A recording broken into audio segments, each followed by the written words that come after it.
L'ONE a tenu récemment à réagir suite au décès d'un enfant dans la région de Charleroi. Que faut-il penser de cette réaction?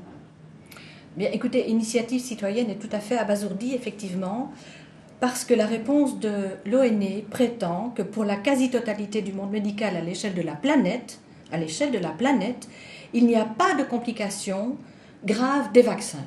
C'est du non-sens, parce qu'effectivement, aujourd'hui, le jury d'éthique publicitaire, en répondant à notre plainte, nous indique qu'étant donné les enjeux en matière de santé et le manque de certitude quant à une efficacité et à l'absence de tout risque, celui-ci a estimé que les affirmations sont absolues et de nature à induire le consommateur en erreur. Il estime et reconnaît le caractère trompeur de la publicité parce qu'elle tait les risques.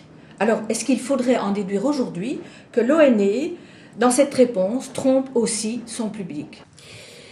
Donc voilà, ça c'est la lettre que nous avons, Initiative citoyenne, a envoyée par recommandé à Monsieur Benoît Parmentier, qui est administrateur général de l'ONE, le docteur Marie-Christine Mauroy, qui est médecin coordinateur de l'ONE, ainsi que tous les médecins, infirmières et travailleurs médico-sociaux de l'ONE.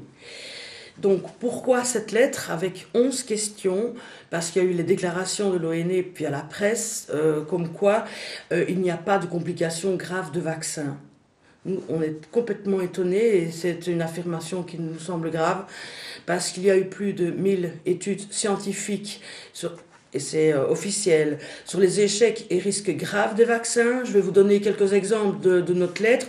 Par exemple, le gouvernement américain a déjà payé, en vertu de cette loi, plus de 2 milliards de dollars d'indemnisation aux victimes de vaccins. Un autre point, c'est le VAR qui reconnaît officiellement qu'il y a 7472 hospitalisations et 2000 décès. Enfin bref, informez-vous, vous verrez qu'on a quand même pas mal de questions. On aimerait vraiment avoir des réponses, d'autant plus que c'est de nouveau aussi officiel, c'est qu'on voit clairement le dessus de l'iceberg de tous les vaccins qui ont été, les effets secondaires graves qui ont été déclarés. Donc on se demande un petit peu ce qui se passe en dessous de l'iceberg. Et il y a eu beaucoup d'études qui ont été faites, qui ont gêné apparemment, dont on ne parle pas. Et nous, on fouille, c'est un travail de fourmi, où on essaye de donner vraiment des documents officiels et sérieux, forcément, pour vraiment alerter le public qui se rende compte par rapport à la loi du patient de 2002. Donc on attend des réponses.